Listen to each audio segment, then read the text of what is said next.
Hello, and welcome to episode 38 of Desert Fathers with Bishop Erik Varden. I'm Jamie Baxter from Exodus 90, and it's a privilege to journey with you as we continue our trek into the desert. We're meditating this month on the 8th chapter of the systematic collection of the sayings of the Desert Fathers on not showing off. Last week, we saw how silly we look when we try to win the praise of others, exchanging our bread for chickpea meal at the chagrin of our bakers. Bishop Varden noted how Abba Theodore's focus upon the topic of vainglory was likely the fruit of his own struggle with the sin, which can be encouraging to us as we fight our own battles. Another such saying from Abba Theodore goes like this: "You've not yet found a ship to sail in, nor put your luggage aboard, nor put out to sea, and you're already acting as if you were in the city which you mean to reach." And he concludes, "If you make some attempt to do the things you are discussing, then you can talk about them with understanding." Has there ever been a time with so much empty talk as our own, when everyone has a platform from which to preach? How can we ensure that our words correspond to truth and emerge from within our experience? With that, I'll hand it over to Bishop Varden as we read and meditate on a saying from Abba Serapion. This is episode 38 of Desert Fathers, Professions of Humility.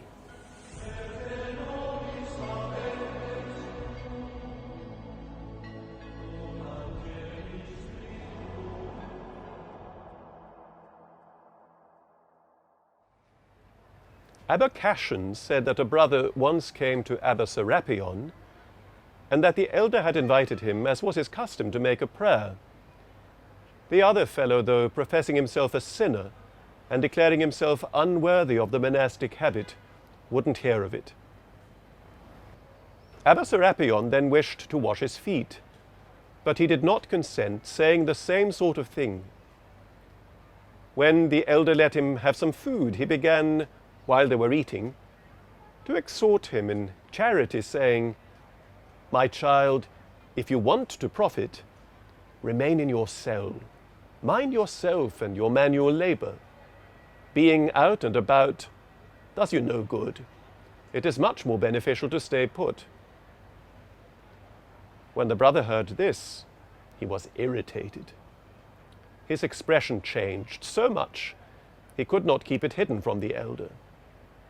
Then Abba Serapion said to him, "Up until now you have been saying, 'I am a sinner.' You have been declaring yourself unworthy of life itself. But then, when with love I admonished you just a little, you got very cross. If then you truly wish to become humble, learn to bear bravely what others say to you, and do not be full of empty talk." Having heard these things, the brother prostrated himself before the elder and retired, greatly profited. To speak of high ideals is delightful. It is easy to assume that by talking of virtues I acquire them, rather the way we might think that by purchasing a book we've read it. The profile of the recent convert who holds forth endlessly on subjects of ascesis and theology after picking up a few bits here and there from sermons and books, or these days YouTube videos, is a type we can recognize. We may even see in it a previous version of ourselves and blush a little. The man who came to see Serapion was not necessarily a hypocrite. Serapion was a giant among the fathers. A friend of Antony's, he was mentioned in his will. When Antony lay dying, he bequeathed a sheepskin to Athanasius, another to Serapion, likewise a bishop, entrusted with the church of Thmuis in Lower Egypt. Jerome says of Serapion that, on account of his cultivated genius, he was found worthy of the surname Scholasticus. In addition, that he wrote several excellent books and was renowned as a confessor of the faith. Any young monk would have felt pretty overwhelmed in this august presence, thinking it unseemly to adopt a posture of prominence by presiding at prayers. We can imagine why such a one would wholeheartedly protest when the old man proposed to bow down and, like a servant, wash his sand-encrusted feet. As Queen Gertrude in Hamlet might have said, though, the monk doth protest too much, methinks. There's just too much self and a certain satisfaction evident in all this professed selflessness. Serapion picks this up. He resolves to use the occasion to help this visitor grow up a little. Amiably at table, in a dynamic of fellowship, he suggests that what this man needs is to focus on essentials, practicing stability and perseverance in his soul. Why run around collecting the signatures of famous people when the one thing needful is to learn quietness, gainful work, and the art of holding one's tongue? On hearing this, the visitor's face underwent visible change. Like Cain on seeing his sacrifice rejected, his countenance fell. He felt angry and hurt. Clearly he had expected commendation on account of his humility, congratulations on his effort to seek out a holy man.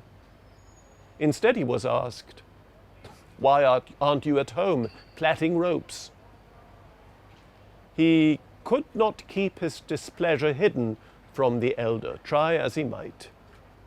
We know how useless it is to stop ourselves blushing in public when something upsets or embarrasses us. An inward conflict is revealed at Serapion's table. What it shows up is this. Pride has a deep hold on this visitor who professed himself so humble. Serapion's rebuke is courteous but firm. He is concerned to let the other man see he lacks integrity. His words are not in concert with who he is. He is caught in a web of pretense, and this is a trap into which people who profess faith in public may readily fall. Think of the reaction of those who heard Jesus proclaiming the Sermon on the Mount. When he finished, having evoked the fearful fall of a house not founded on a rock, they were astonished at his doctrine, for, they said, he taught them as one having authority, and not as the scribes. The Greek word for authority is exousia. The preposition ex means out of. Ousia is the word for being. It comes from the same root that yields our word ontology.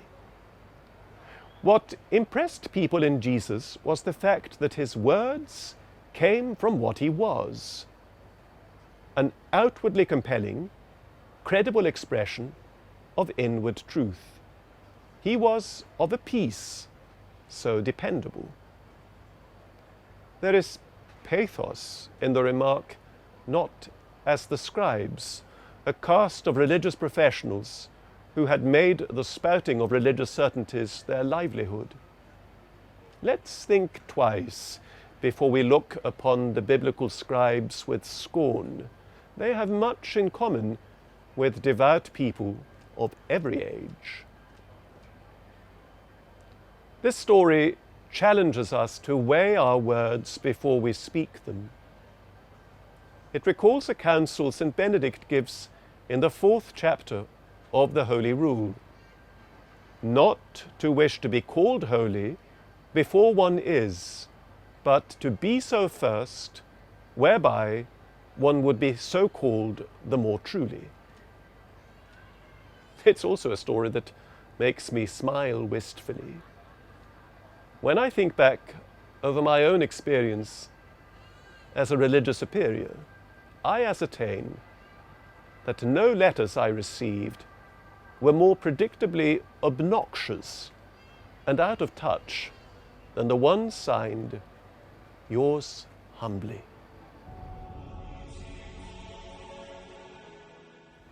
Abba Cassian said that a brother once came to Abba Serapion, and that the elder had invited him, as was his custom, to make a prayer. The other fellow, though, professing himself a sinner and declaring himself unworthy of the monastic habit, would not hear of it. Abba Serapion then wished him to wash his feet, but he did not consent, saying the same sort of thing. When the elder let him have some food, he began, while they were eating, to exhort him in charity, saying, "My child, if you want to profit, remain in your cell. Mind yourself and your manual labor. Being out and about does you no good. It is much more beneficial to stay put." When the brother heard this, he was irritated. His expression changed so much he could not keep it hidden from the elder. Then Abba Serapion said to him, "Up until now you have been saying, 'I am a sinner.' You have been declaring yourself unworthy of life itself. But then, when with love I admonished you a little, you got very cross. If then you truly wish to become humble, learn to bear bravely what others say to you, and do not be full of empty talk." Having heard these things, the brother prostrated himself before the elder and retired, greatly profited. May we heed Abba Serapion's rebuke, speak more from our experience, and plainly admit when we have nothing to say. Thank you so much for joining us for this week's episode. If you have been blessed by the podcast, please share it with a friend today. Desert Fathers is brought to you by Exodus 90, produced by EWTN, and written by Bishop Erik Varden. Men, for the past year, the Desert Fathers have modeled for us the life of uncommon freedom in Jesus Christ. This January, take up the example of the Fathers and embrace a life of prayer, asceticism, and fraternity. Leave behind the pharaohs and idols that keep you enslaved, and take up the journey to the Promised Land. Join me and tens of thousands of men from all around the world for the Exodus 90 Challenge. We start January 5th, 2026. Download the Exodus 90 app or visit exodus90.com to learn more. All Holy Fathers and Mothers of the Desert, pray for us.